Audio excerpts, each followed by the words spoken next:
बार की बात है। टनकपुर नाम का बहुत बड़ा राज्य था। उसमें एक छोटा सा गांव था। इस गांव का एक नियम था जो कई वर्षों से चला आ रहा था। वो ये था कि इस गांव के राजा का चुनाव खुद वहां के लोग ही करते थे और वो जो भी राजा चुनते वह 5 साल तक राज्य करता था। उसके बाद उसे पास के घने जंगल में छोड़ दिया जाता था। यही उस गांव का रिवाज था।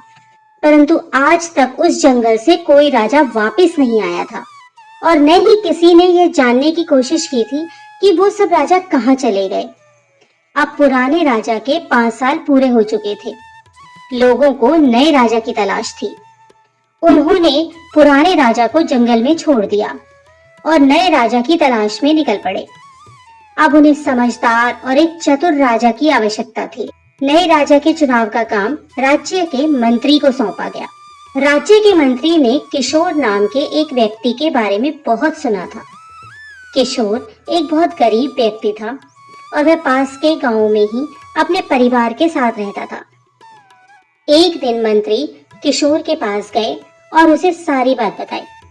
मंत्री ने कहा, क्या तुम इस राज्य के राजा बनना पसंद करोगे? क्या तुम्हें ये प्रस्ताव मंजूर है?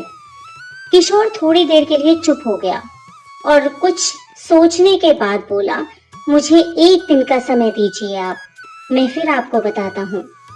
इस पर मंत्री बोला, ठीक है, मैं कल फिर आऊंगा, आप मुझे अपना उत्तर बता दीजिएगा।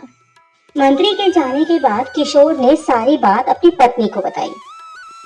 तो पत्नी खुश होते हुए बोली कि एक तरफ तो वो तुम्हें राजा बनने का अवसर दे रहे हैं, फिर भी आपने 1 दिन का समय मांगा, इसमें इतना क्या सोचना है? हमारी सारी गरीबी दूर हो जाएगी, आप तुरंत हाँ बोल दीजिए।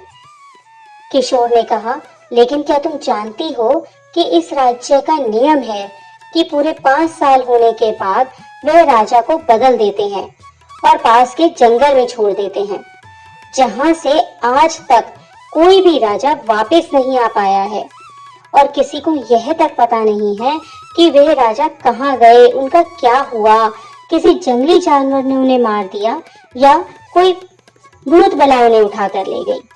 तो उसकी पत्नी बोली, हम इस समस्या का कोई ना कोई समाधान ढूंढ लेंगे, आप बस मंत्री जी को हाँ कर दीजिए। 1 दिन पूरा होने के बाद किशोर मंत्री के पास गया और बोला, मुझे आपका प्रस्ताव मंजूर है, परंतु मेरी एक शर्त है कि मैं उस जगह को देखना चाहता हूँ जहाँ सभी राजाओं को आप छोड़कर आते हो। मंत्री बोले, ठीक है, और मंत्री ने उसे वह जगह दिखा दी।